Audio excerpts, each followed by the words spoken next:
Okay, if you're out there, hello to you. We're gonna get right into it today. Polyamory, entanglement, and the Black Love Enterprise. This is, of course, a video from T Noir. So she does really good work, really good work, really consistent work. Um, she seems to be a pretty strong voice for the Black female community, from ranging sorts and interests. So she's doing her thing. Again, that's T Noir. I watch a lot of her videos, or I have seen a lot of her videos. So I'm going to be kind of piggybacking and seeing what the opinion is in the video. I'm not necessarily reacting to T Noir herself, it's just her content. So that I can, respectfully maintain an intellectual space. So we're going to get right into it. Again, this is polyamory, entanglements, and the Black Love Enterprise. So let me go over here quick, turn this blower off.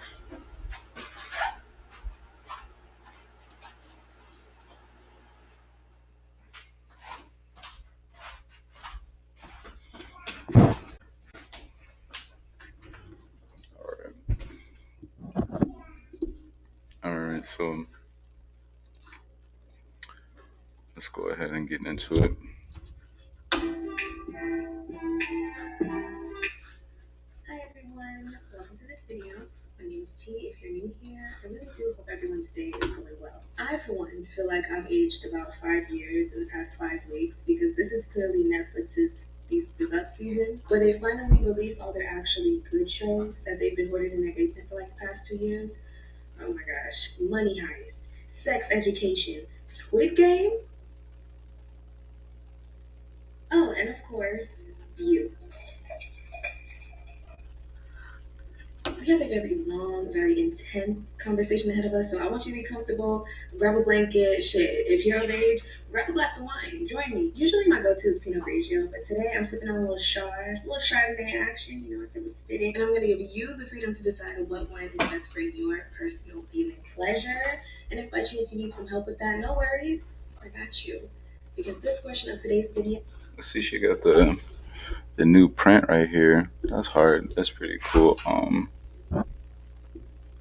Uniformity.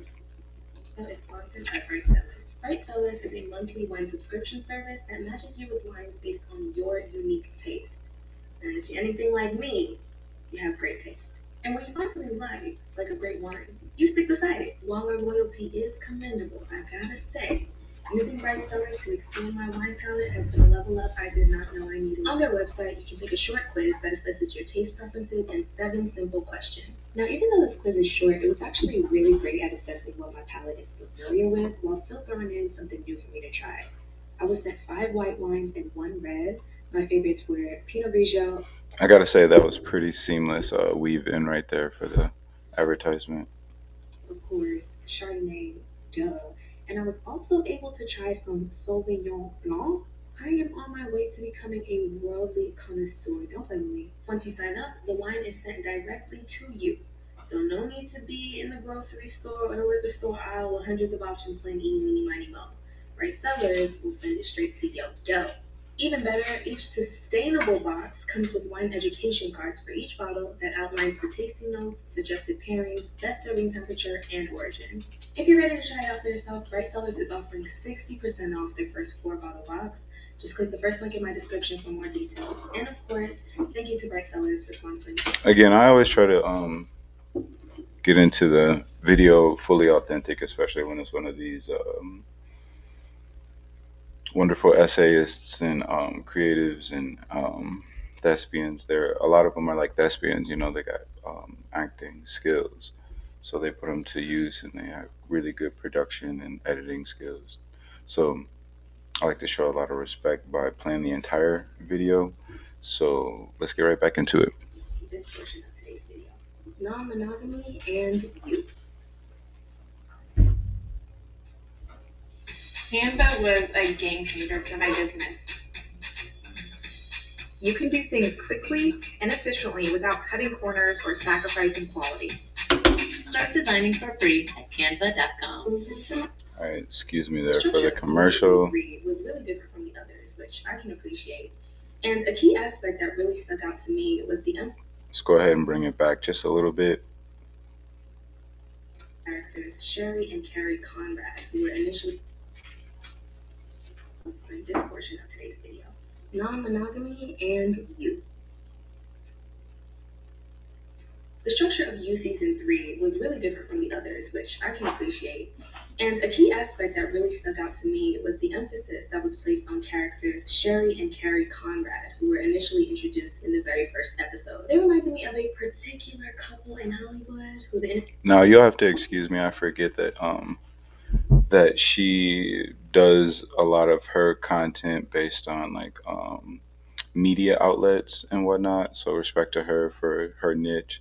So I guess this video is less about polyamory and more about a scope of polyamory through these entertainment spaces and movies, these Netflix presentations, ones like You, that film. So for which I haven't seen myself, um,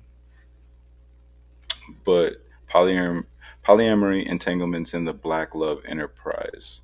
Um, from watching her other videos, I'm sure she's going to explain how that's basically a trope in for the entertainment sphere and the and black entertainment, like a thought that's just kind of overridden, basically.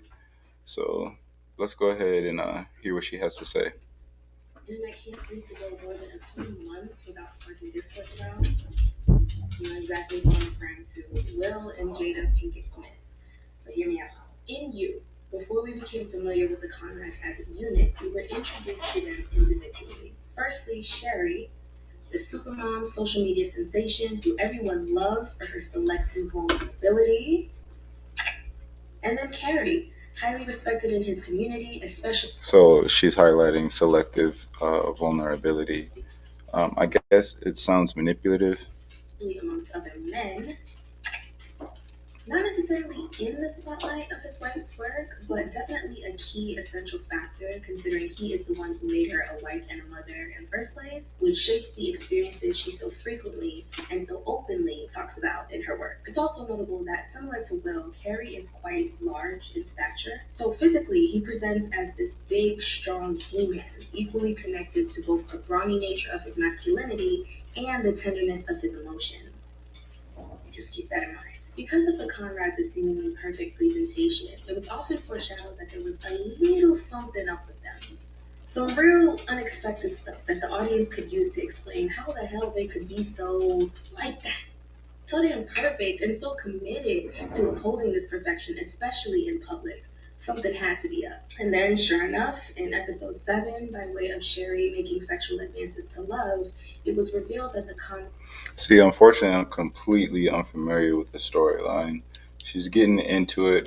She narrates these storylines from a really interesting perspective. So, Conrads were polyamorous, which is defined by rightforeducation.org simply as intimate relationships with more than one person. Importantly, all the people in a polyamorous relationship know about it and consent to it. Keep that in mind too. The way polyamory was presented in this show, I'm a little conflicted about it. I feel they both added to and took away from the stigma. For example, I can really appreciate how organized and serious Sherry and Carrie were about it. Like, they came with the notepad and the folder. And the second they got even the slightest hint that Love and Joe weren't 100% ready, they hit the dough. Which signals to me, as both a viewer and as someone who isn't very well educated in polyamory but is still very intrigued by the concept, that this is not a playtime. All that sneaky link situationship stuff that we were joking about on Twitter, this is not that. This is an open, honest, consensual exchange reserved for the sexually confident and the emotionally mature. I love that. But I also took slight issue with the fact that Sherry and Carrie were written as the most erratic and peculiar characters in the show. I mean, aside from the murderers, yeah, because they really don't get more erratic than these two. fuckers. But aside from that, Sherry and Carrie were quite odd, and I don't know, pairing weirdness with polyamory, you're giving you take, I guess. I just hope that we're not on our way to building a stereotype. I mean, this is a very popular show, but even with all that went down in that show, the fact that one of the Okay, let's bring it back just a little bit. Obviously, she's getting into some of the finer details of the show and these relationships in the show, and highlighting polyamory and how it's being used here. I think as I was walking away, I also heard her say something about sneaky links and that type of situation where, and how that doesn't represent the form of polyamory, the true form of polyamory. So let's take it back just a little bit. Drop my pen. ready, they hit the dome. Which signals to me, as both a viewer and as someone who isn't very well educated in polyamory but is still very intrigued by the concept, that this is not a plaything. All that sneaky link situationship stuff that we be joking about on Twitter, this is not that. This is an open, honest, consensual exchange reserved for the sexually confident and the emotionally mature. Um, what does that mean? This seems to be kind of like an overstanding position she's taken with it, as if she may participate in it by some range or rate. Um, More on my thoughts with polyamory here. Emotionally mature, I love that, but I also took slight issue with the fact. I love that. But I also took slight issue with the fact that Sherry and Carrie were written as the most erratic and peculiar characters in the show. I mean, aside from the murderers, yeah, because it really don't get more erratic than these two fuckers. But aside from that, Sherry and Carrie were quite odd, and I don't know, pairing weirdness with polyamory, you give and you take, I guess. I just hope that we're not on our way to building a stereotype. I mean, this is a very popular show. But even with all the chaos that went down in that show, the fact that one of the standout features was the comrades, that indicates to me that many of us are fascinated by the concept of polyamory. We find it fascinating. We find non monogamy fascinating. We find unconventional relationship types fascinating. And ain't nothing wrong with that. Now, sometimes I wonder if people's dedication to criticizing this relationship is rooted in the So, is it the management aspect of a non-traditional relationship that is fascinating to us, or is it just the outward projection, the what it seems to look like from the outside? People having multiple partners and stuff like that. What are you really fascinated by with a different love situation like polyamory? I just wonder. thrill that comes from catching celebrities with their metaphorical pants down. Because that shit do be fun. I'm referring to the entanglement situation, which we'll get to. But Entanglements. I think I'm not sure which position she's gonna take because this is the first time I'm watching the video and whatnot. Um, I think that she's gonna take a position on that to say entanglements put people in a situation where it's almost like they're being rallied for. It's almost like they're being bidded on in a way emotionally, which I think kind of makes that person feel um, a higher value for themselves momentarily. Um, it might even persist as a trend for that person, especially if they keep up with that type of lifestyle. Entanglements, and I think entanglements obviously are unfair and are basically funny bone to the death just because it's like you gotta be bold enough to, if you wanted somebody else or needed to be with somebody else romantically, you need to be bold enough to actually just tell your partner, especially if you love and respect them. I think entanglements put people in a place where there's some lies in the air, and liar shit is weirdo shit to me. That's some real I don't know, I just can't vibe with the lying shit. It seems pussy to me. um, okay, more on polyamory and entanglements. like, yeah, is it that? Is it the thrill that comes from being affirmed that even super rich, famous, powerful people like the Smiths have stories that are just as messy, just as fucked up I think right there she's referring obviously to Will Smith and Jada Pinkett Smith. Their you know their media stuff that they get into with their relationships and the red table talk, for which I've never seen closely, but I have seen it from afar on YouTube, and I do see that it gets acclaim, and that's lit for them. I'll have to check some of that content out. But she's definitely talking about the ups and downs with their relationship and how they kind of put their entire relationship out to the world in order to be basically scrutinized. Ones you would find on Jerry Springer or in like a Twitter beef thread. Maybe. Maybe. And considering we are a generation that glamorizes hookup culture and situationships and even the golden hoe phase, it can easily be concluded that not only do we find it fascinating to watch, I think with situationships in the golden hoe phase, I think like situationships, like I said, it's like adventure. It's about fun. It's about sneaking around and shit like that. That's what people like to do. It's a thrill. um, the golden hoe phase, I believe, says it's like an approach to say that there should basically be an apology sort for that period, and basically I would say primarily more fitting a female's life, but it obviously applies to a guy's life and a guy's lifestyle. um, I just wonder where it progenerated from, that term, where it came from. But yeah, the golden hoe phase, really interesting wording, and I think that it allows for some sense of forgiveness, which is granted, which is cool. but a good chunk of us also finds it really fun to engage in. So it makes me wonder, what is it about the Smiths that makes them such a target? Here's my rough hypothesis. I'm going to read it. Aside from the misogyny and contradicting morals, I believe people's dedication to constantly criticizing the Smiths stems from their personal aspirations for black love, or if you're not black, then just the nuclear, monogamous, capitalist family. There's a certain peace of mind that comes from. Now, I fuck with her really hard. She does really good work. Again, that's T Noir. Um, she does keep her work focused on the scope of view through the black individual, the brown, the beautiful brown, the Africana, the diaspora, that type of individual's eye, feminine primarily. Um, there's a lot of pain to be seen in some of these details, especially with the repetitive reminders of such. And I'm thinking, like, okay, the segue here is the Smith relationship and how they display their personal love onto us in the world, and how they're criticized and whatnot for their dealings. Now, are they supposed to be like this ultimate example?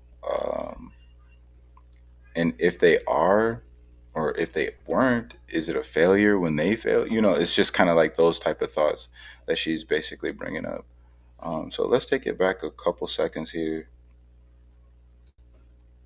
Stems from their personal aspirations for black love, or if you're not black, then just the nuclear, monogamous, capitalist family.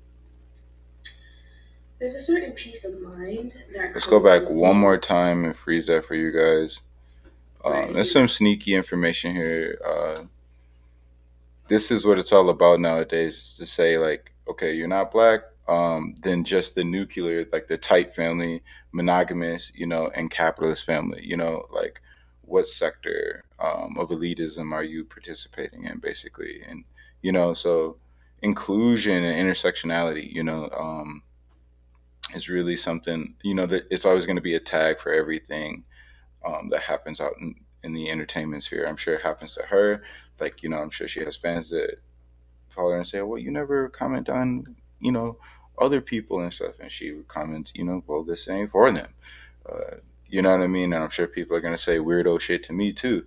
And I think that that's just what it's about. Everybody's basically, got to pick out when something's unfair. not black, than just the nuclear, monogamous, capitalist family. There's a certain peace of mind that comes from seeing the things we want or the things we were taught to believe we should want already successfully achieved. Like there's a certain ease that comes from seeing the blueprint and not having to be the pioneer of your own story. So again, that's exactly what she was taking the segue, as I assumed, which is to say, like having these ideals and having idols or people that you can look forward to for a image or a standard and say, oh yeah, that shit's accomplishable. I can do that shit. They look just like me. They move and talk like me. Are interested in things like me. They sound like me when they laugh. I can do that too. Seeing the Smiths as figureheads for achieving this, but then later finding out that it was done with very non traditional, often very scorned value systems can be disheartening. Now, is disheartening. Why is it disheartening? Because it's disheartening because you're the sole proprietor of your own heart. I think it's trying to it's just like trying to be in touch with a value system for yourself. So you don't want to see the market drop on your own value because your partner chooses to want to take another partner, or to say, and from her perspective with her essay here, to say that the Smiths took a route to having a good solid marriage by incorporating polyamory, and how disheartening or how a letdown that could be, to say that you can't take the traditional means or route to get to that successful marriage. That is spooky Because it does from some range. From some range. Because especially if there's a golden hoe phase, then I think what scares a lot of people in marriage is there going to be a black, you know what I mean, like a dark ages, a dark ages whole phase where there's just no sex, there's, you know, and I think that polyamory is one of these other ways that people try to spark desire and love in their relationship, and a sense of electricity. I think really interesting stuff. So again, she says, because it does not match what people envision their place in the enterprise to be, that enterprise bring relationship and or marriage. not match what people envision their place in the enterprise to be. The enterprise of Black love. The enchantment of Will and Jada, especially in the Black community, comes from how well they are able to sell the mysterious, concocted, but believable and thus profitable facade of Black love. When I say Black love in this context, I am not referring to Black people who fall in love. I am referring to the enterprise of Black love, the token of Black love, where the focal point isn't necessarily on the sincerity of the union, but what the union represents on a cultural level. Will and Jada, similar to like a B&J or an Alicia and Swizz, are the epitome of what fitting into the Black love enterprise looks like.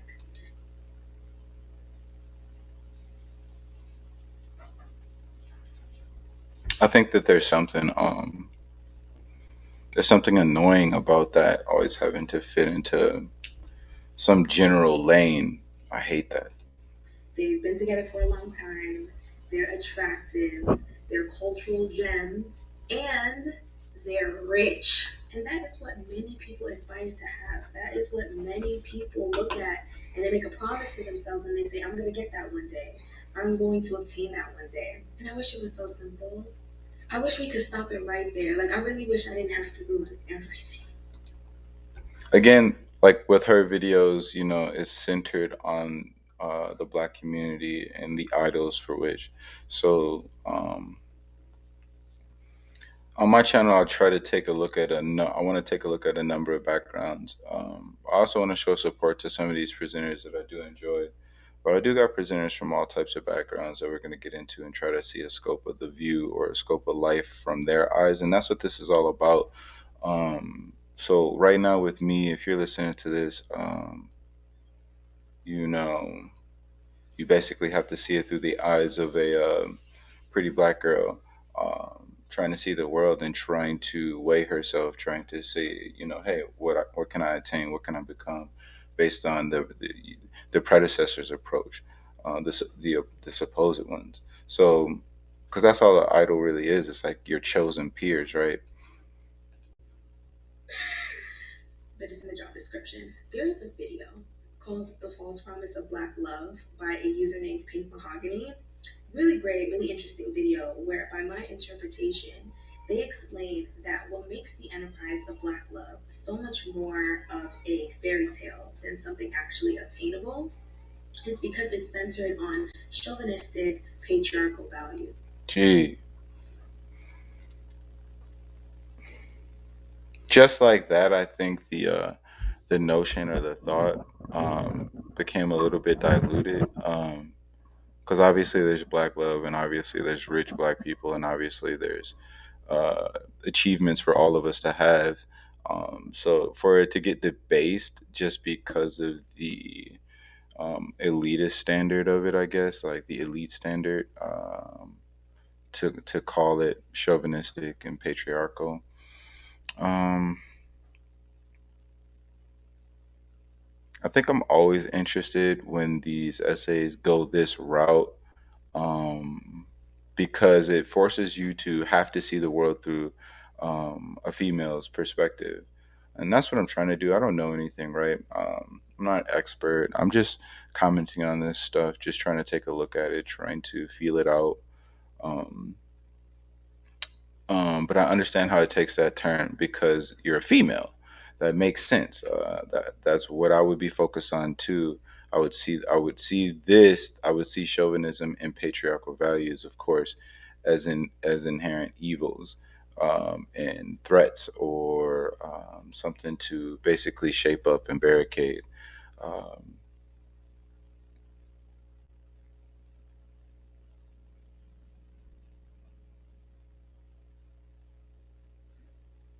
this reminds me of that funny Peterson trope.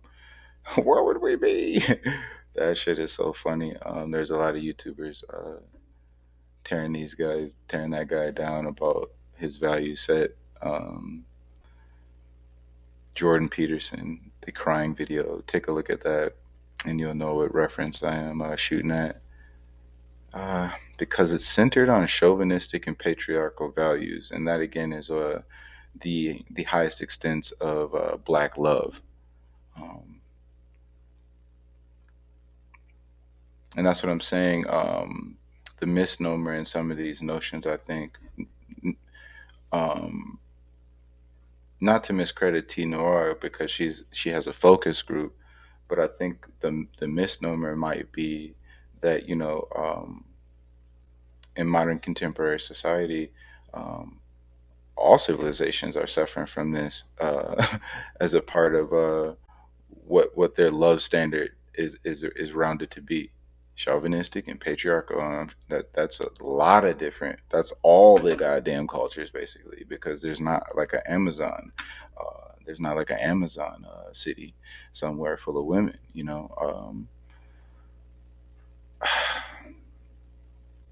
But I'm sure I'm also limited on that point too. Just to drag in another random thought while watching Tampa Bay's this this this series, this feature that I ran across last night, featuring numerous lesbian women in Tampa Bay. Seems to be a hotbed, a chosen hotbed, culturally for the lesbian community. So there is, I guess, a city of Amazons, and it's just like, I guess it's always like, what perspective do we choose to take with this shit? The one that fits and feels comfortable for self, or the one that could be potentially interesting, just to kind of take a look at, or try to see, or try to have a little bit of empathy for, or try to gain a little experience through. Now I'm chattering a lot. I didn't see this part coming, um, but I understand. Which puts the majority of the struggle to find love and the entirety of the blame, if that is not achieved, all on Black women. That is why, when it actually is accomplished, it's this huge thing. It's treated as like a community souvenir of sorts, almost like a collective accomplishment. When it comes to the Smiths, rumors that their marriage did not follow That is dangerous. Having it be treated as like a collective accomplishment.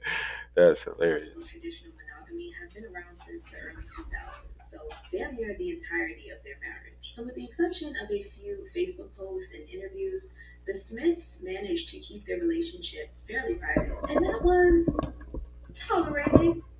Yeah, like I don't really think anyone had a particular issue with that because that's what all the Black Love VIPs do. That's by design, and it's nothing new to us. But then, around 2018, Will and Jada made their transition. Okay. There's always a deeper side to this stuff. To me, I think that's another one of the dangerous concepts. The logoing, Black Love VIP. There's all this type of stuff. Like imagine hearing like Asian love VIP or Islamic love VIP or white love VIP. Like it would sound preposterous. I think that there's just something limited. There's something limiting about these taglines that can get popularized and assigned seemingly in the underworlds of Black Twitter. I guess it's dangerous. You got to continue to look at yourself as a human being. Um,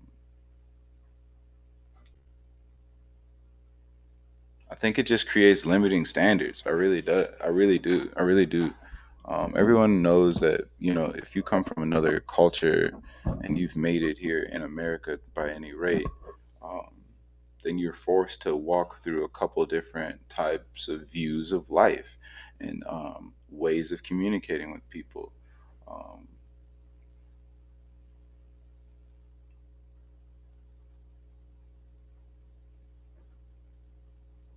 I think that there's just something limited about just ascribing to one way of being. Uh, but of course, I'm more of like a creative type, and so I'm interested in a lot of different shit. So I'm sure that that's just my opinion. I don't want to impose my opinion on anybody else. Um, I'm more just wondering if other people see how these taglines, the nomenclature, the verbiage, uh, BLM, Black VIP, love, Black love. That like that type of shit is just limiting. It's just it it cornifies because it just doesn't speak to the human at heart. It just speaks to the commercialized Negro, uh, the trope, the country trope.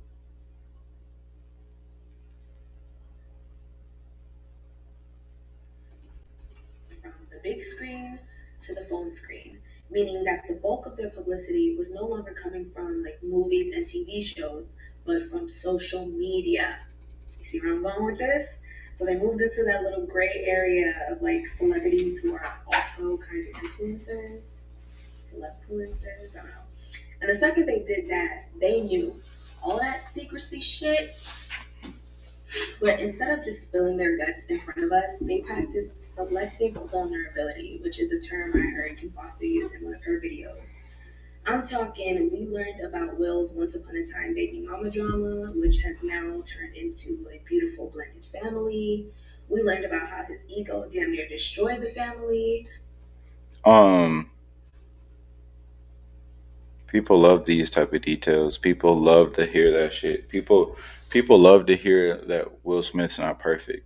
Um, it's like I'm wondering like who was more convinced that Will Smith was perfect, like Will Smith or the viewer, you. He was a human being from the start, and typically like entertainers and stuff like that, they're troubled and complex from time to time. Um, People love hearing about bogus shit happening to people. I hate that. We've learned about some of the things Jada's been through, some of her trauma, her journey of healing. We just learned a lot. We've learned a lot of things, a lot of valuable things, I'd even say.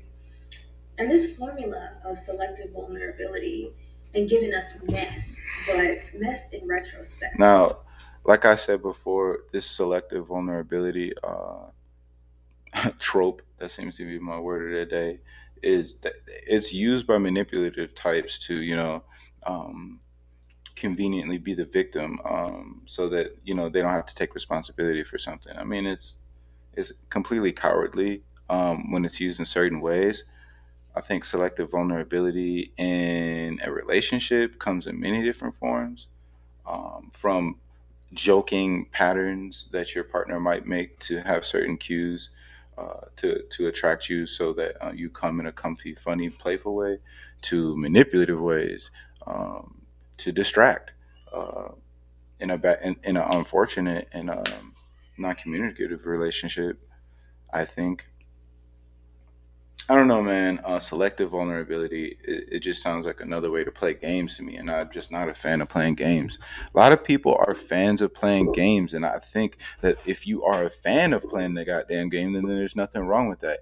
And I think at a certain point, people have to maybe ask themselves, like, am I a fan? Do I just like playing games, or do I actually want somebody to communicate with me clearly?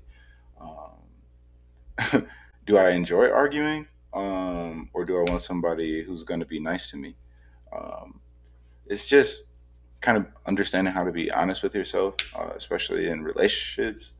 But I see it from both sides, man. I really do believe that, you know to say selective vulnerability, that's some game playing bullshit. That's some look at me shit, some pick me shit, some I haven't dealt with past trauma type of shit, and I'm kind of putting it on you, or I don't know how to be honest with myself about those traumas, so I'm putting it on you, or I don't quite. I love you, but I don't quite trust you to up to 90%. I only trust you 87%. People are weirdos.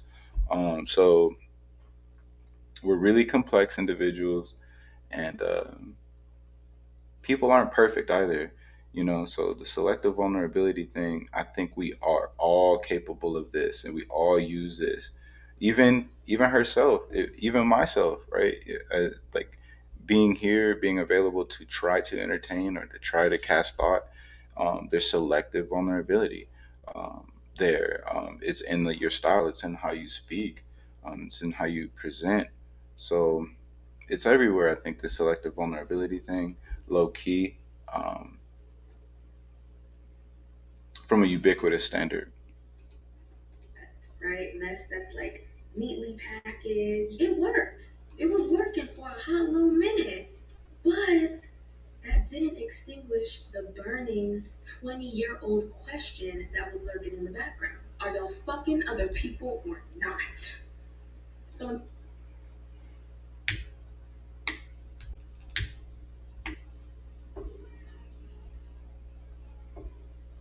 So to say, like, your partner, your wife, if my wife had sex with another guy, I would feel devalued completely. Um, that is my perspective as Wakeless Online. So it's more like, yes, chauvinistic, um, embittered values, I guess. From a male, from a patriarchal society. So what she said from the start was the beginning.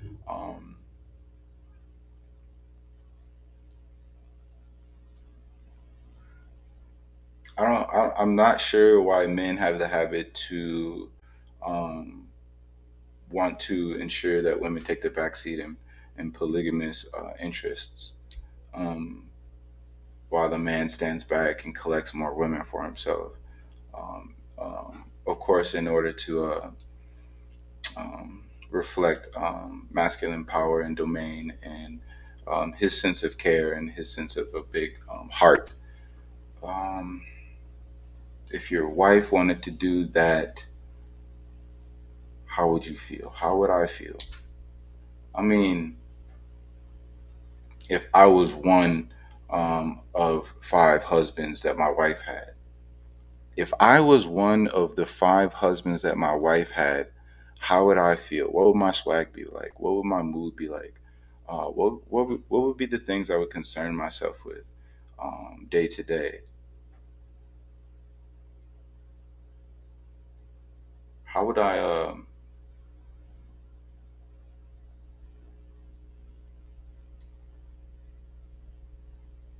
is that not the apt nature? Um, I've seen some shows where the guy has, you know, a number of wives and they're in the home together and they're getting along and even like um, progenerating and birthing children, um, trying to establish a family with one another. I've never seen a show where it's like a girl and she has like three or four dudes living in the house outside of like one of those zany VH1 shows, you know, where it's really contrived. But I'm talking about like a serious living situation, and I hope it exists for somebody. For I hope it exists for the individual who desires that, and I think that that's why I'm trying to take a closer look at a lot of these situations, even if I am interested in it or not.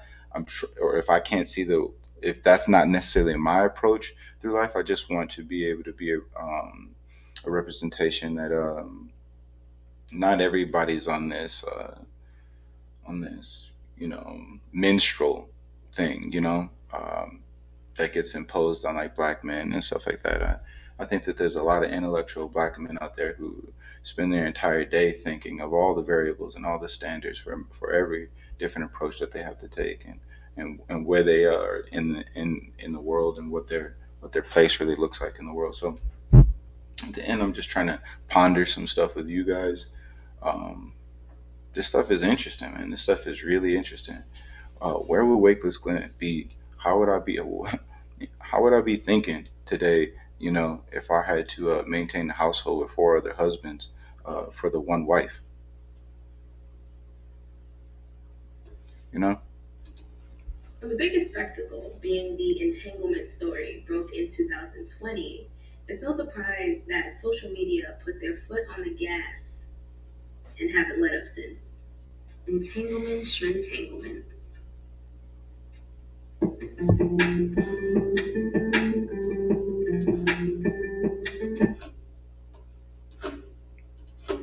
um, I'm gonna I got another thought here too. We'll pull it back a couple seconds. I got another thought here too with this. I think when you're at the value rate,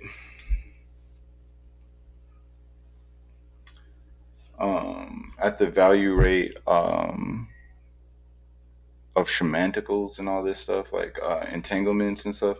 I feel like, excuse me, I just got some weird message. Um, at the value rate that like the Will Smith's family is and whatnot, I think that like an entanglement or whatever like love tragedy that happens, it just ends up fitting in their like overall story and Iliad and narrative for their legend. Maybe I'm wrong. I'm gonna do my best to give my informed interpretation of this event.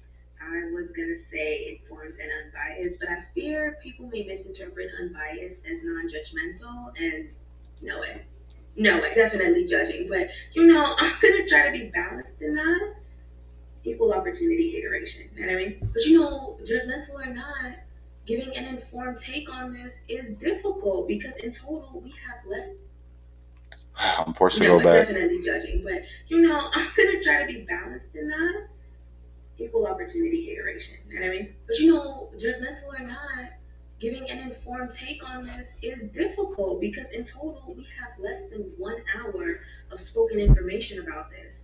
Honestly, it's really like 30 minutes, give or take, which drives home my initial point of how invested people are, how fascinated people are. In June of 2020, singer August Alsina uploaded an interview conducted by Angela Yee to YouTube. In that interview, he details his journey of emotional peace, which Okay, didn't come easy.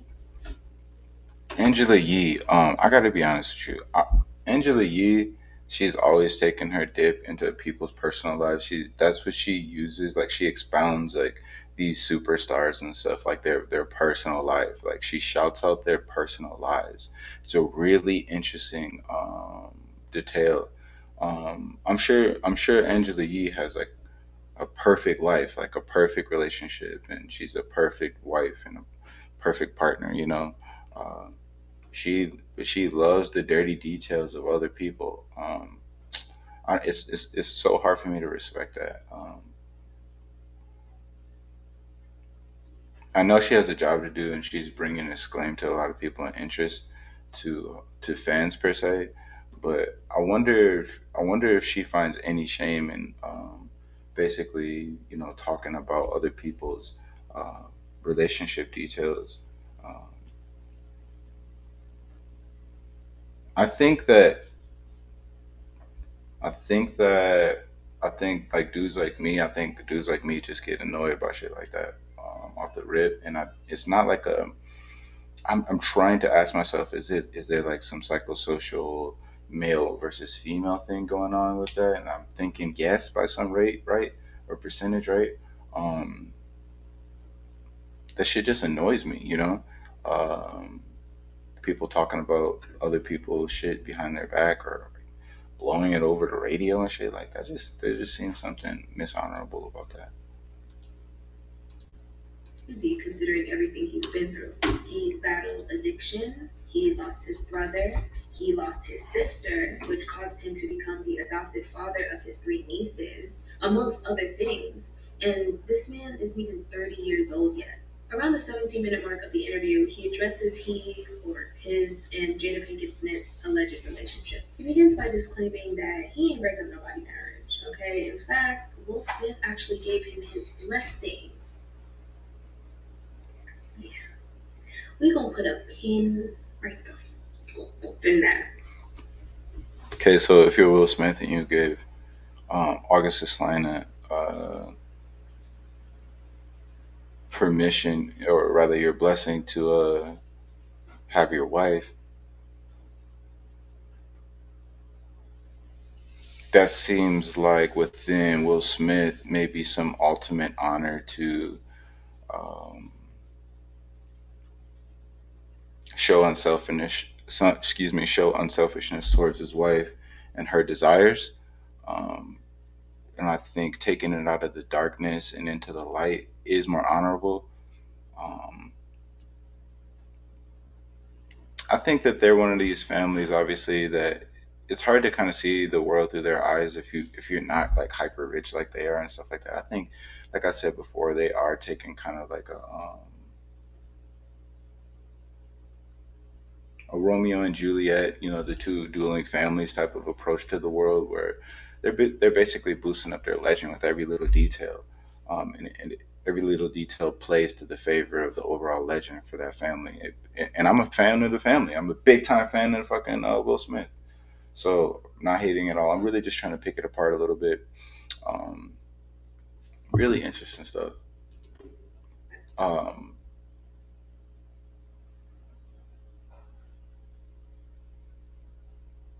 Giving permission to, that's what it would have to be. It would have to be um, bringing something out of the light, or excuse me, into the light, rather than having your partner running around on you in the back, knowing that they have these desires outside of your own heart.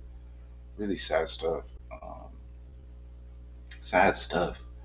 Sad stuff. Is it sad? Maybe it's not sad. Is it not sad because it's just a sexual desire and that partner still wants to have that other partner, or have that other partner be deemed a grand partner or a wife or husband? Um, at what place must this type of briefing take place for it all to work out the right way? Um, this stuff this is really interesting stuff, and I can't help but to continue to see it for what she said, which is chauvinistic and patriarchal. Um, but again, this is Will Smith granting permission to Augustus Lina, or rather his blessing, to say that they sat down like gentlemen and discussed it and say, this is the domain, this is, occupy this or that. Hey, I understand, I get it. I've been granted the same respect. There's a lot of different potential details in there that could be super interesting to have been the fly on the wall, but sticky stuff. Harris August continues that he gave his entire self to into this relationship to the point where he says, and I quote, I can die right now and be okay with knowing that I truly gave myself to somebody. Walking away from him butchered me. Like, I'm shaking right now because it almost killed me. Not almost, it did. It pushed me into being another person, my newer self. It broke me down. It was a part of me being paralyzed.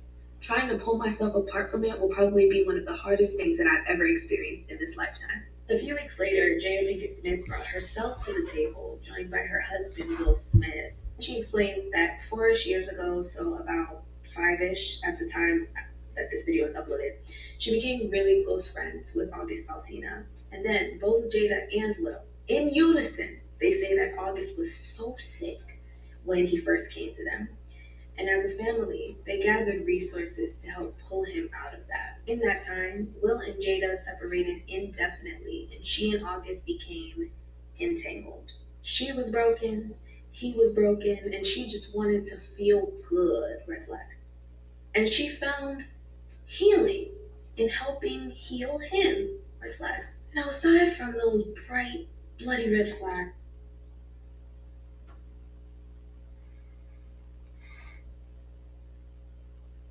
What does the red flag thing mean in pertinence to flagging like sexual things or desires, like natural desires, or um? I think that people like that's what I'm saying. I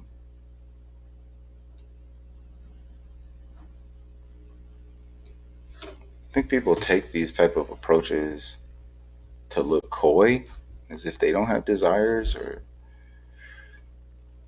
and this is what I'm saying. That's selective vulnerability. Red flag.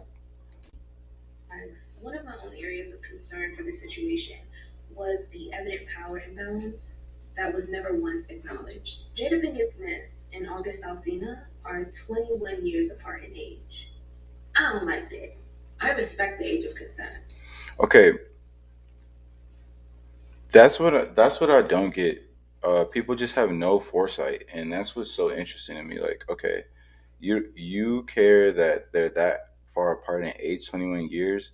Like, why? Why do you care?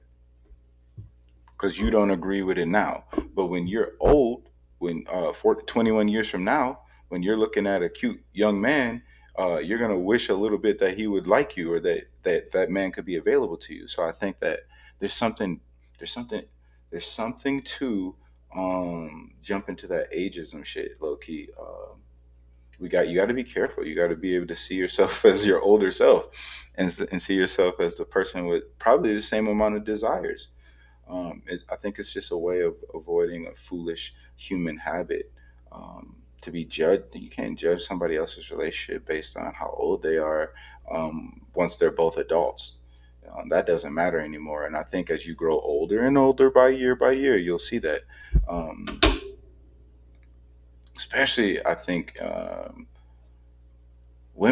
think women do that because, okay, one of the reasons why she needs to do that, low key, shout out to T Noir, is because like like because of the chauvinistic patriarchal society that she highlighted, and that's why I'm re-highlighting it. According to this type of society per se, um, you're used to seeing like the old dude with the bimbo type girl, or the young, super young girl, um, but you're not used to seeing a woman, an older woman, a 50-year-old woman with a 20-year-old young man, with with her grabbing his butt or something, so it's like, um, they police that because um, of what she said, the chauvinistic society.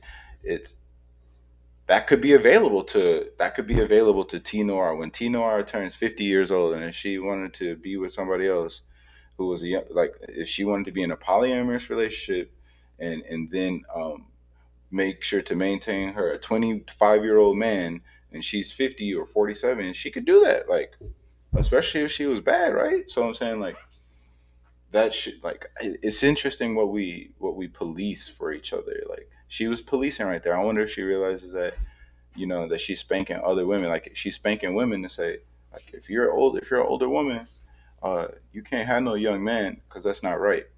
And it's like, why? Why is it not right for her? that's just I don't want to rant too much on that.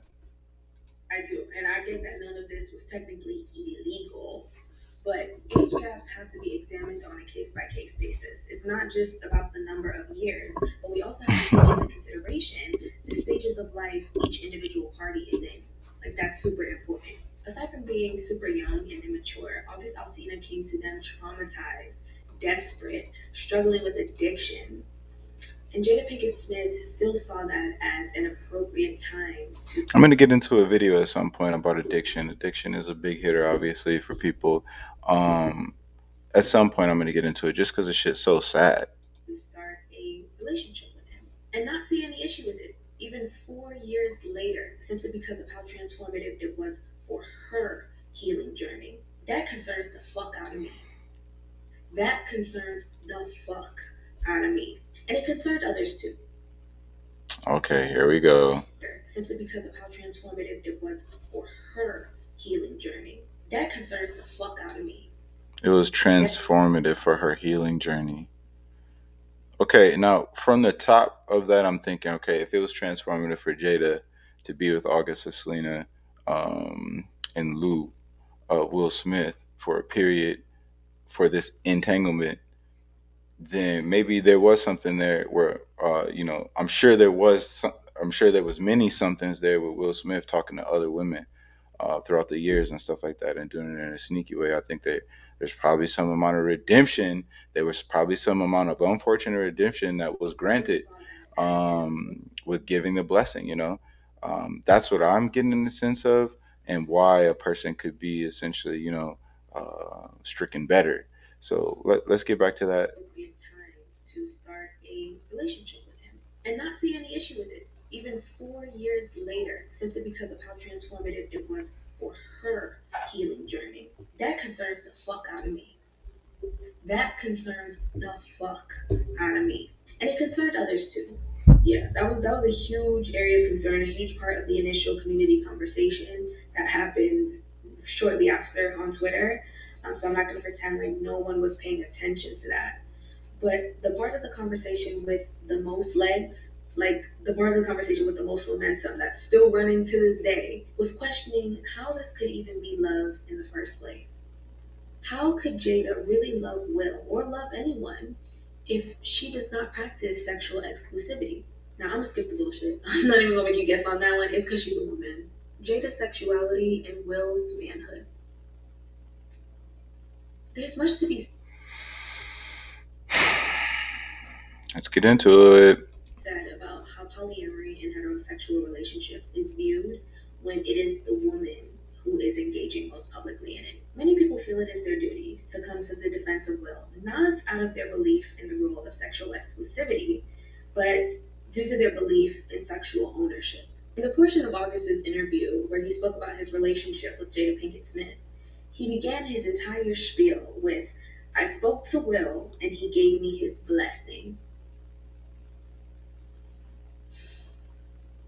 His whole It was okay. So now it's become. I understand what she's saying again from the perspective of a woman to say it was about respect.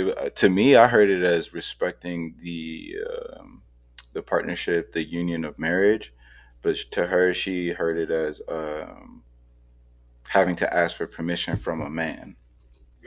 let me just go in the bush and weed. Let me just go in the bush and weed. I just have to go in the bush and weed.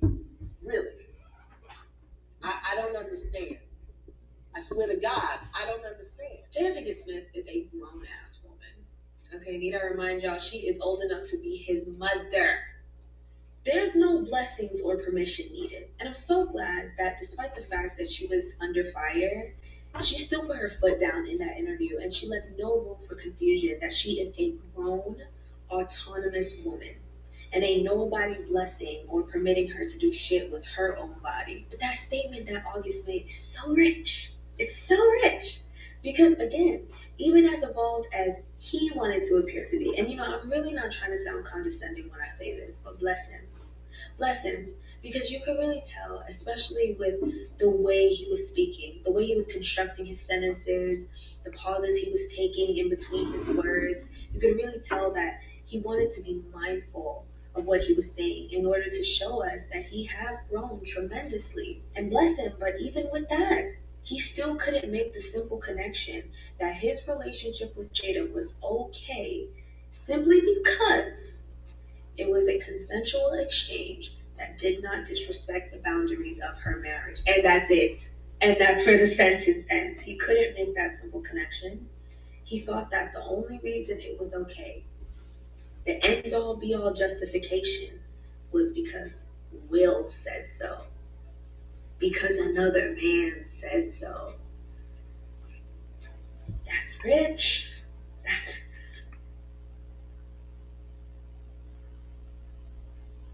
Okay, I think there's a certain amount of women who unwittingly participate in misandry. Like they despise men by some rate, and I think like if I'm wondering like shout out to Tinor. I'm wondering like I'm wondering does she have a man that she like loves and like just kind of likes him because he's a man, like how I like my wife because I love her and she's a woman and I like women. I think women are great. I think they're dope, and I don't look at one woman and then think of all women in the world. I think that there's a habit to do that with misandry. There's like a mistrust amongst women, where they're thinking like with this situation to say like to ask for permission to have the affair, how that reduces the woman because she still had to get permission from the man. Um, I really don't want to see that like that once you are in a union of marriage. I thought it was about honesty, but of course it's about um, the war between women and men. Like, come on, man. Like, men are men, women are women. There's nothing wrong with being a woman at all. There's nothing wrong with being a man at all. I think we have to take more pride in our roles and evolve our roles and stay away from all I'm saying is I just want us to stay away from limiting language. But I know that there has to be some approach because there's a lot of different um, details to be spoken for, from the social scale.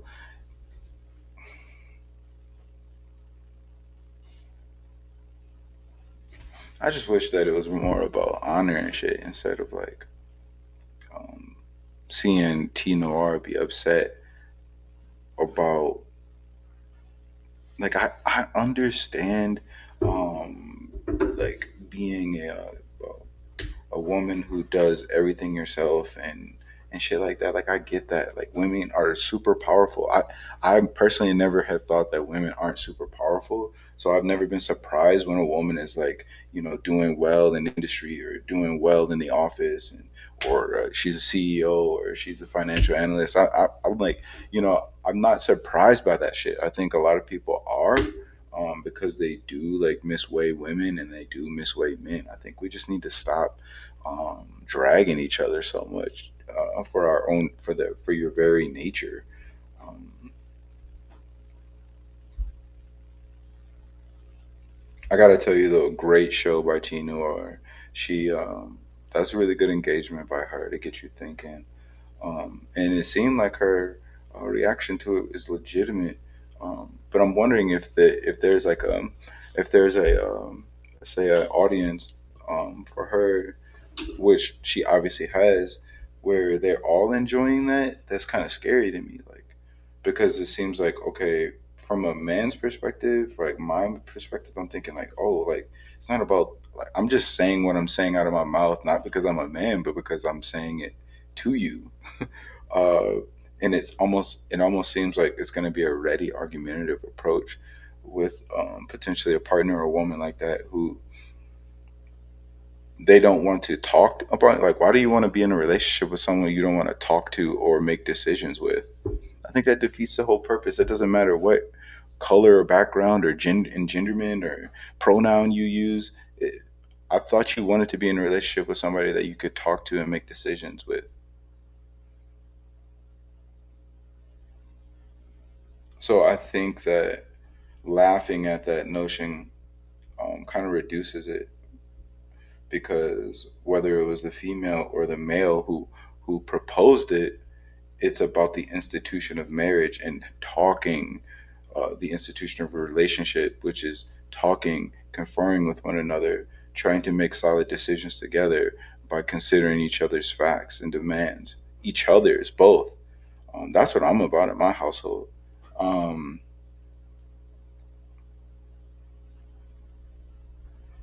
I got to be honest, it just makes me feel like if that's funny to you, like if it's funny to you to have to laugh at the fact that, at the fact of the thought that Jada Pinkett and Will Smith went about a entanglement with permission, if that's laughable because she had to get permission from per se a man, it makes me just feel like you don't like trust men. I don't think it has anything to do with Will Smith. I think it's that you don't trust men, or you haven't had a really good relationship with a trusting man who said something to you and basically held you down with it, or supported you with it, or saw you through with it, or basically held you up. Um, I think it's about trust. It's not about man or woman or lesbian or gay guy or transgender guy, or it's not about that. It's about trust. Um, Gotta have trust. That could lead us somewhere else. If you need another example, here's a tweet I came across a few days ago. Let me read it. So it's a picture of Jada and Will on the left, and then a picture of Beyonce and Jay Z on the right. The tweet says, "Spot the difference. Jada holds the whip, the man of the relationship, and will do the dishes, and Beyonce is simply Jay Z's wife. Legs open and legs crossed. You all know whose pussy is for the community." Whoa. Obviously, I gotta react to that. So let's draw it back a little The tweet bit. says, "Spot the difference. Spot the difference. Jada holds the whip, the man of the relationship, and will do the dishes. And Beyonce is simply Jay Z's wife. Legs open and legs crossed. You all know whose pussy is for the community. Um, this does seem an unlikely pose, but she could have just been caught, you know, with the goddamn cameraman coming around the corner and she had happened to move her leg from the other one. You just never know, obviously. Um, but if that, she's also um, really commanding on film, you know. So she knows how to command an audience. She knows Codex Magica. If you're familiar with Codex Magica, then you're a real one. Look into it. Codex Magica. It's a number of symbols and signs, elder signs that basically have this subconscious play on demand. So this is interesting, though. This is really interesting. You got to be careful with how you comment on this shit. I'm trying to develop my thought. He is a like. Is it? It's like okay. That's what I'm saying. The demonization of even. That's what I'm saying. It's like the demonization of even like classical masculine and classical feminine roles, not in a chauvinistic way. Just being a dude and just being a girl. You know, a dude with his girl at the basketball game, showing that he cares for her. Her energy is pointed towards him, though. If you want, and then also what you want to see, like they're arched up too, in their body language. So what? That she says. So what? So what? Maybe she does like to fuck around a little bit. Maybe she does, and she also wants to be with Will Smith. And but they seem, because of that goddamn permission, right? They're arching towards one another, not away from one another. Look at a lot of couples, man. Look at them at the grocery store. They're standing 3 feet apart from one another at all times. They got a lot of bad energy between them. They're not magnetic towards one another. It's written all over people. Shout out to my guy Notorious. He likes to read energy. It's written all over people, man, especially these couples, man. Um, I still see them pointing towards one another. So it's just crazy, man. People, there's a lot of content out here. So crazy. Jada holds the whip, the man of the relationship and will do the dishes, and Beyonce is simply Jay Z's wife. Legs open and legs crossed. You all know whose pussy is for the community.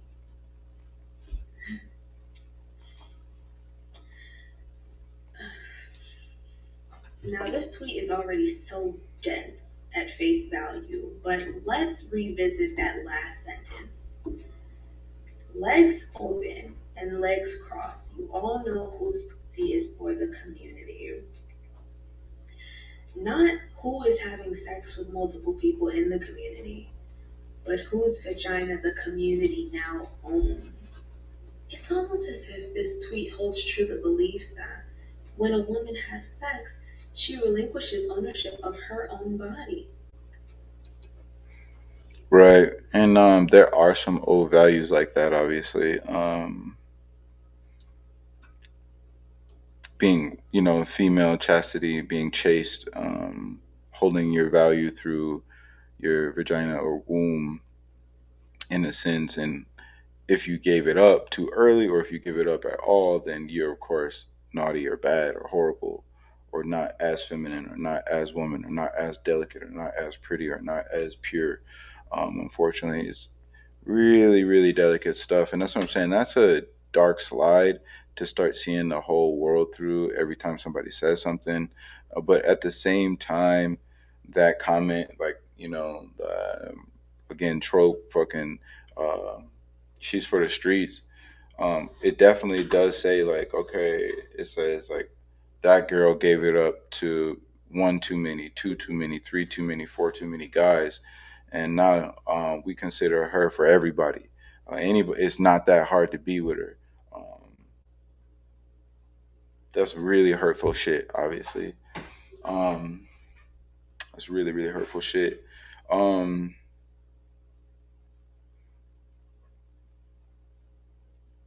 I know girls call dudes hoes all the time. I feel like, or players, right? That's a nice way to call it. Um, I think there's a fascination with when it comes to that shit, right? Dudes are like that and women are like that too. When a guy is getting a lot of play and shit like that, and girls hate him and dudes hate him, but everybody's wondering why he's getting all that play. And then when a girl's getting all that play, girls hate him, and the dudes want to participate because everybody wondering why everybody's participating. It's like some weird mystery shit. We might as well just get back into it. Let's keep going. Let's keep going. Because this sense of ownership goes so much deeper than sexual pride. In his memoir, Will Smith revealed that he contemplated killing his own father. The reason? His father was abusive to his mother. The responses from people? Will so stressed from Jada, he's plotting on his pops. Oh no, Yeah. there's more. In a trailer for his YouTube Originals That's what the internet's gonna do. Obviously, is gonna conflate. series, he revealed that he also considered the reason? He hasn't shared that yet. But considering it's a docu-series about his fitness journey, I'd say maybe it's due to his self-image, fitness standards, beauty standards as an actor, the pressure from Hollywood. I don't know, anything but the responses from people. I blame Jada. That bitch Jada making my nigga going crazy. Now, okay, the headlines for these stories did not give a whole lot of context. It was definitely clickbait. But if people are gonna have the gumption to draw conclusions on someone else's suffering, they can at least have the decency to click the little link. Okay, so that just kind of reminds me of that other section that she said where Jada Pinkett Smith apparently was, revived by gaining the permission, blah, blah, blah, blah. But isn't that, so I'm saying is to cite that, isn't that laughing at her uh, newfound health or newfound clarity? Man, the way all roads conveniently lead back to Jada. It's almost as if people feel Will's trauma and emotions don't deserve enough respect to exist independently. It's almost as if people are concluding that because Jada simply exists as an autonomous sexual being, that she is the culprit of all bad things Will has ever experienced. Now, I do understand what she's highlighting here and how that's mishandled from a viewpoint standard. Uh,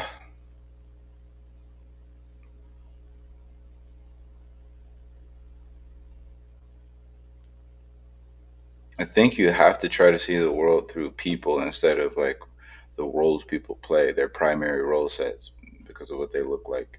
She's a girl, so every time I give an opinion, it's based on the fact that she's a girl and the inverse thought of it. But I understand the pattern. Even if she wasn't even there. Do y'all hear how stupid Will Smith never asked any of y'all to come to his defense? In fact, he never once said that this was a situation in which he and Jada were opponents. I will admit that Will's body language was a little bit unsettled in that interview, sure. But that was because of capitalism, y'all. We were not watching him silently mourn the broken sanctity of marriage like y'all keep pretending to be concerned about. He was mourning the bag. That entanglement situation was fucking with his position in the Black Book Enterprise, and he was pissed, presumably, right? Um, Remember selective vulnerability? I don't know. I don't know if that's the case based on the fact that, like I said, all of this shit plays into the legend.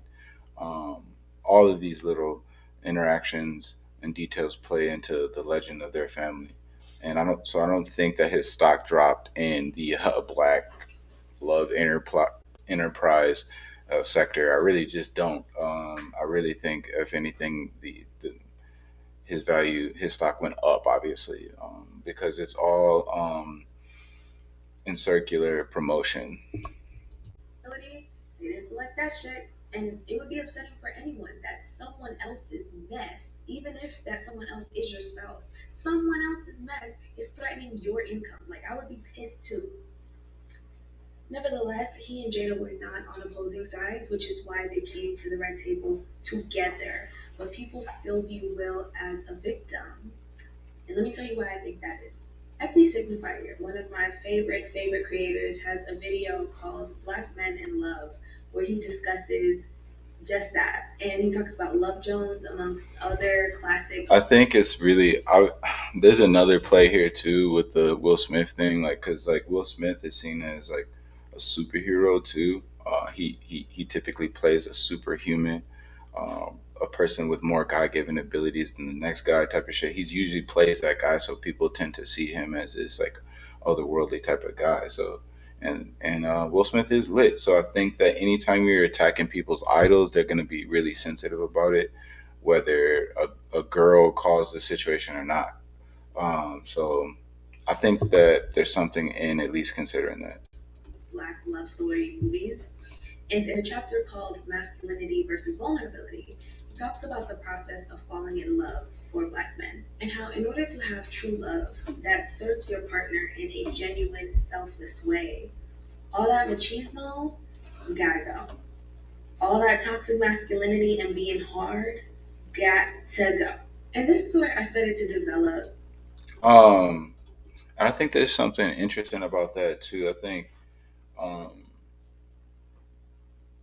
personally, it's not about necessarily sharp and toxic and acidic masculinity. I think it's about smoothness. I think it's about just having kind of like an approach or a demeanor that can get the job done versus one that's like exclaiming or derogatory in any way.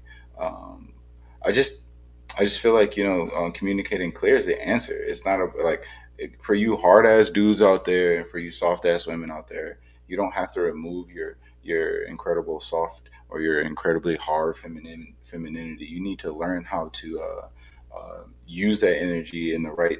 If you're super hard, then you should be exercising and doing more extreme shit. And if you're super, same with super hard females. But I think when it comes to relationships, it's more about approaching it with some sense of smooth. It doesn't mean that you have to zap the power out of you. I think anybody who's readily high strung and masculine or readily high strung and uber feminine, I think that there's just a lot of electric voltage to that person. And they're kind of unfortunately failing to find the right routes for that energy. But I think to say zapping or retracting the goddamn their juice, as if masculinity is a poison or femininity is a poison. I think that's misleading. We just need to find the right ways to smoothly speak to one another. Simple as that.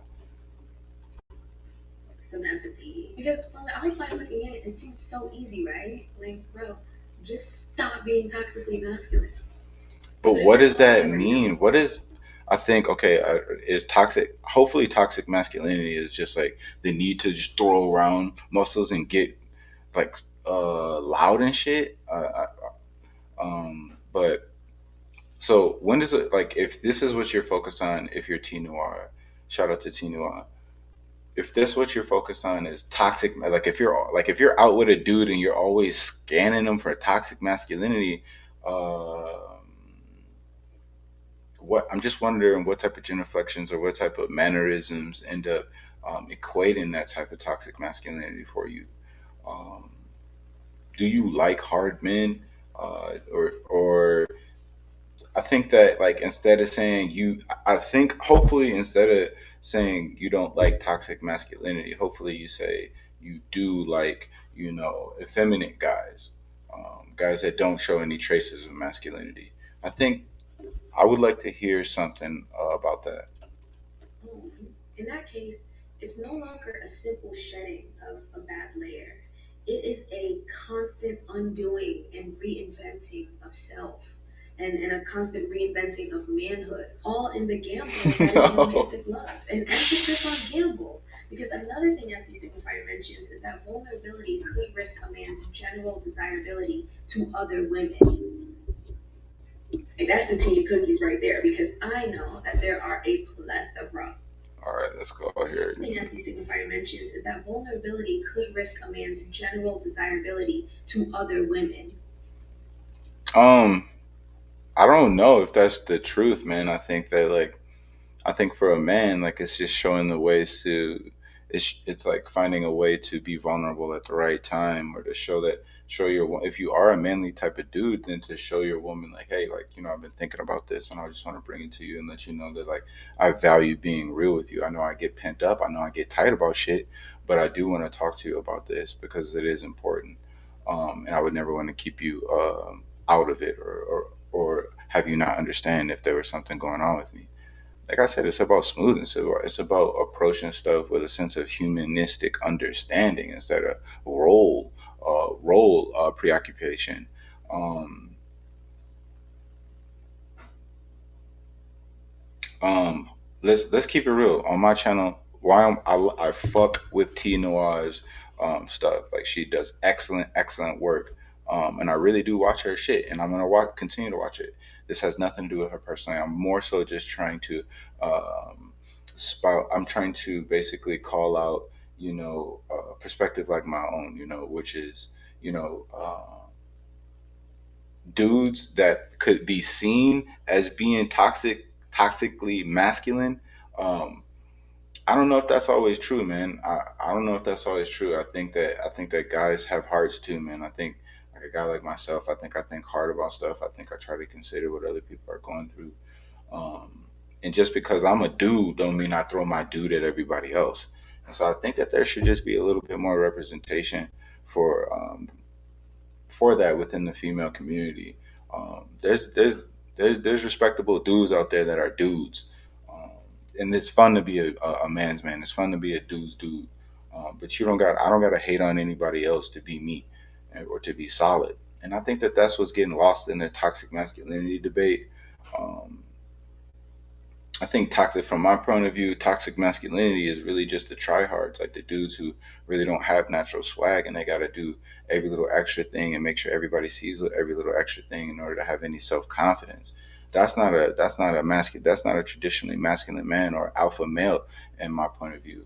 Um, um, it's not necessarily even about being triumphant. It's about rising up. It's about being resilient, being a thinker, being intelligent, using all your tools, using your assets to further yourself and further the people around you, providing a certain mood to the camp, to the family, protecting the family. That's what I think of when I think of a traditional wolf. I'm taking this toxic masculinity thing a little bit personally because I think that, like I said, I think that it's a misnomer. I think it's misleading to assume just because an individual has varying masculine traits means that he's deluded and shallow and uninformed, or tough bad, muscles bad, loud laugh bad, or um, male man, a male person accidentally interrupts you and says his opinion bad. That it's just like everything, every little thing gets reduced to that.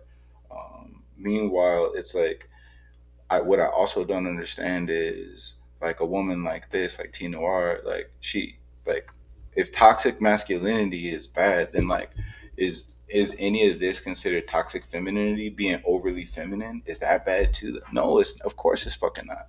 So I just don't understand why the seesaw has to be so imbalanced. Let's get back into the video. I'm ranting about it because I think that we are all flexible human beings. It's just like what are you interested in? What are you willing to know and relearn, and try to put yourself in line to understand. That's what life is really about. It's not about your character approach. Um, those are all high school habits. Like that's the tea cookies right there because I know that there are a plethora of women out there who, degrading as it may be, they have an intense attraction to machismo. An intense So now it's degrading to be like. Are you really saying that it's degrading to be attracted to intense machismo? Is it degrading to be attracted to intense femininity? attraction to that tough exterior and they actively seek that out in male partners. And they only want to see those layers peeled back if and only if they happen to fall in love. So this kind of stuff is not only upheld by men themselves, but people of all genders. I think one of the things that females don't understand about dudes is that dudes are always on the hunt. Dudes are always on the defense. Dudes are always trying to compete against the next guy. That's just how a lot of dudes are. Like a lot of beta type dudes or a lot of funny bone ass dudes that don't have like real self confidence. They're not even in their own head. They don't even have time to be in their own head. They're constantly like watching and clocking and they're counting the eggs of the other dude and shit, because they don't have self confidence. So I think that like a lot of dudes don't have time to let down the machismo, not because they don't want to be nice to a woman, but because they think that they're competing with other guys constantly and they're obsessed with that shit. Um, I really don't. I don't know, man. I don't know. Because I often see black men leading the brunt of the criticism towards Jada Pinkett Smith, I think they are trying to avenge the sacrifice Will probably made to become the evolved, emotionally sound man he presents as. I think they want to avenge August for all he's been through. Remember, he said he died in that relationship and had to bring himself back to life. What? Whoa. And to imagine that this one woman can live with herself and really look herself in the mirror, knowing that she will not stay sexually exclusive with just one man for the rest of her life, it's a personal offense. It's seen as a personal attack. And while I get how the connections can be made, y'all gotta stop taking this out on her. The emotional intelligence that some black men reluctantly develop for sake of love is not done in vain if the relationship does not turn out to be how they expect. I'm not sure what she meant by that. That was kind of cryptic. Let's take it back a little bit. Y'all gotta stop taking this out on her. The emotional intelligence that some black men reluctantly develop for sake of love is not done in vain if the relationship does. Okay, now I understand what she's saying. But I was thrown by the fact that she thinks that men are reluctantly interested in love. That's like that's like imposing some like incel type of shit onto men just because they're men and interested in love. Like what? Like you know what I mean? Like every you have to do research on shit. You have to try to put yourself in a place where you're trying to understand shit. I just feel like she doesn't. That's what it is. She doesn't. Yo, shout out to T Noir, but T. Noir, I watch your shit, but you don't seem to trust men at all. Um, you don't think that men are interested in anything, um, or you don't think that men are interested in love or how to love better. Um, Men are interested in how to love and how to love better and all that shit, and even going out and getting the necessary values from therapy and shit like that. And like for some individuals, um, I know that the stats and the matrices don't show it readily, because a lot of guys are reluctant, hate to use that word, but are reluctant to go get therapy and shit like that to put their heart in a place where it's vulnerable so they can learn something about something. They don't see it as that, they just see it as like being weak. Some guys see it as being weak, but I think there's a lot of emotionally intelligent dudes out there who are happen to be masculine too, and they just see it as a way to collect another thought about um, life. Man, yo, I've had buddies, Marines and Rangers and stuff like that. Some of the coolest, most sensitive dudes in the world who really contemplate a lot of different things, a lot of the different social interactions, and really contemplate their role in life. Um, I just feel like it's just a misdirector to say that men don't have the ability to be interested in love, or that we're reluctantly interested in love, or the skills that it would take to have great love. I don't think that's true. um, I don't think that's true. I just think that men, um, they're fighting a different pressure. They want to, and I think they are. I think men do consider it constantly, just as much as women do. I just think that it's expressed in a different way. Does not turn out to be how they expected. And the sooner we get that shit out of our heads, that falling in love or having a daughter are the only valid reasons for men to develop emotional intelligence, the better we all will be. I do not idolize the Smiths. I do not model my relationships after them. I do. Now, I think that intellectually here, there's another value being kind of cued with men. Men are inept because they're men and they don't have emotional intelligence. Because you don't have this thing that seems to be innate with females, then you are underdeveloped as a man. Now, I'm understanding that reductive logic. However, you always got to apply it to the inverse to say, okay, is a woman incomplete because she can't do, she's not like she's not in construction and she doesn't do tough shit all the time? Um, Dangerous stuff. This is dangerous stuff. I don't know all the answers, and I'm not trying to have all the answers. I'm just trying to ponder. I'm just trying to ask some tough questions and to say, like, if you are unwhole as a man, if you're listening, if you're unwhole right now as a man because you're not as sensitive or as emotionally intelligent, if you will, as say your girlfriend or wife or mother wants you to be, you are underdeveloped. Now, from another intellectual scope, I'm thinking that that only plays to the chauvinistic and patriarchal angle that she was scoping before, to say that the man has to be overdeveloped with this skill set. But does a woman, must a woman get tougher? Uh, how do you toughen up your woman in a sense? For them to fit another grand contemporary emotional standard in order to not be looked down upon and thought of as less in emotional capacity or what physical capacities. So I'm just saying it's just a slippery ass slope. Um, I love her stuff. It's interesting stuff, but it is narrowed to a particular audience. I'm fully aware of that. She's fully aware of that. Her audience is fully aware of that, and will by some rate probably come at me with a vitriol. Like the wrath of God, just to defend the community. So I laud that. I understand that. I'm trying to take a closer look at this shit, not because T Noir is the presenter, but because this stuff needs to be talked about. And when we develop too many monolithic standards and perspectives, I think that that's misleading. I think that an audience like T Noirs needs to hear that no, men think about this shit too.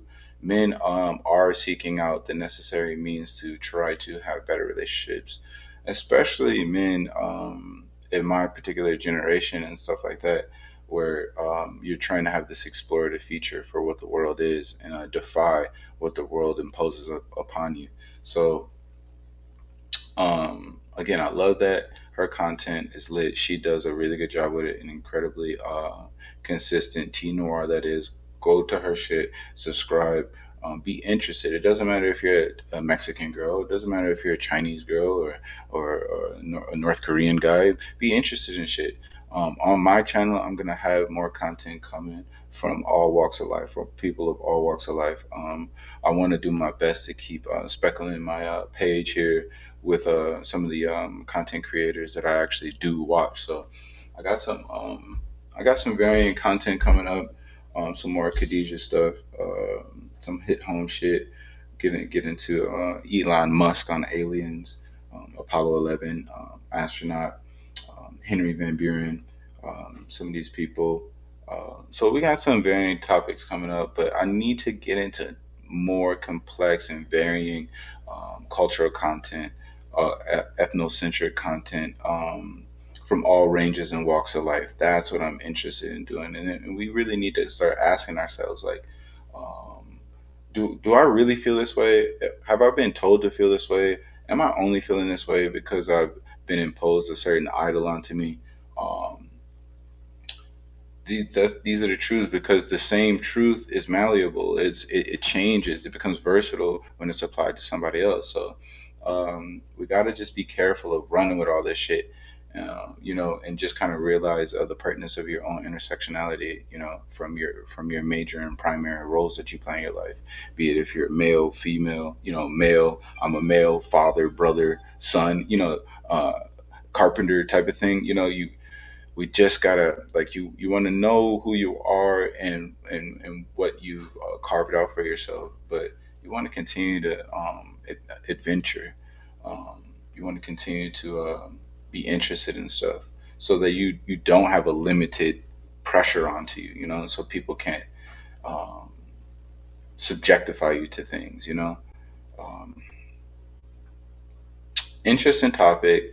We didn't get it wasn't so deep on polyamory and not even so much about entanglements as it is the scope of life for the Black Love Enterprise. So and how that's used as a marketing tool. Really interesting. I'm still wondering if Tinoir trusts men or likes men like that in any way. And I'm wondering if she she or anybody else could pay attention to my notion on if a man is deficient because he's not as emotionally intelligent as a woman, is a woman deficient because she's not as readily masculine? So misleading. We do have to be in these relationships or in these engagements that support one another for our natural ability and also for who we want to become. So I think a woman has to be brave enough, and a man in a relationship have to be brave enough together collectively to have new horizons and to have new goals and to become new persons for which they want to become, and to be able to be honest with themselves and their partner to ask them for support and help in order to do that. Um, Got to be careful with our logos and our logo language, our tagging, our tag phrasing. Got to be careful with that stuff. I just think it's so limiting. That's just what I happen to think with the end of this video. This video went much longer. I wanted to go about it patiently today, though. I got some other topics that I might get into later. Got to get into the shop in the next couple of days here. I'll have some live welding for you guys. I'm fabricating a nice exhaust on a motorbike here from scratch, so I think you guys might enjoy that process. So lots of content to come. Polyamory, entanglements, and the Black Love Enterprise. Again, the tagging Black Love Enterprise. So limited. Um, because, Black love is much different than just love. Um, and also, uh, Black love as a trope or as a stream of thought is something to be gained from because it's a fucking enterprise, right? There's commercial ability behind it. There's marketability behind it. There's something to be made from it. It's a product. Um, I think we need to start seeing a lot of these social constructs as just that, for what they are, which are products, and be careful with our language. So, with that being said, shout out to anybody that was listening. Shout out to my beautiful wife. Shout out again to the real steppers and shit out there sliding and doing what they got to do. My guy, some people out there with some notoriety. Shout out to everybody that's just getting it busy, putting the plan together. Shout out to my guy McGrunch, Skateboard Jay, Solid Me, all these people. People who want to keep it real with me. I appreciate you out there. I hope you guys are out there really thinking about stuff. And let me know what type of videos you guys want to see and what type of reactions you guys want to see in the future. Bless up. I really appreciate you guys.